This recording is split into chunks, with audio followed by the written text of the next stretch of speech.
ഇനി അടുത്ത സ്റ്റെപ്പ് എന്താണെന്ന് വെച്ചാൽ, ഇപ്പോൾ എന്തായാലും നമുക്ക് സിസ്റ്റത്തിൽ കംപ്ലൈൻ്റ് ഒന്നും ഇല്ല എന്നുള്ള കാര്യം ഉറപ്പായി.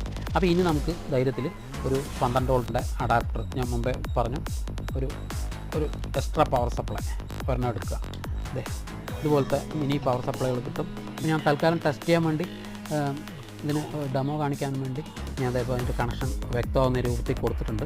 അതായത് ഈ റെഗുലേറ്റർ ഐസിയുടെ 12 വോൾട്ട് പിന്നിൽ ഇതിൻ്റെ 12 വോൾട്ടും വയറും, അതുപോലെ നെഗറ്റീവ് വയർ ഇത് കപ്പാസിറ്ററിൻ്റെ നെഗറ്റീവ് സൈഡിൽ വരുന്ന പ്രിൻറ്റിൽ അല്ലെങ്കിൽ ഇതിൻ്റെ ഹീറ്റ് സിങ്കിലായിട്ട് കൊടുത്താലും മതി. അപ്പോൾ തൽക്കാലം ഞാൻ ഈ റെഗുലേറ്റർ ഇതൊന്നും മാറ്റാൻ നിൽക്കുന്നില്ല. അതേപോലെ ഇതിന് പാരലായിട്ട് ഈ ഫേസ് ഇതിലും ന്യൂട്രൽ ഇതിലുമായിട്ട് ഇതിൻ്റെ ഇൻപുട്ട്, അതായത് 230 വോൾട്ടിൻ്റെ കണക്ഷൻ ഇതിൻ്റെ പാരലായിട്ടും കൊടുത്തിട്ടുണ്ട്. ഇതേ നമുക്കിതൊന്ന് ഓൺ ചെയ്യാം. ഓക്കെ, ഇതേ റിലേ ഒക്കെ ഓൺ ആയിട്ടുണ്ട്. റെഡി.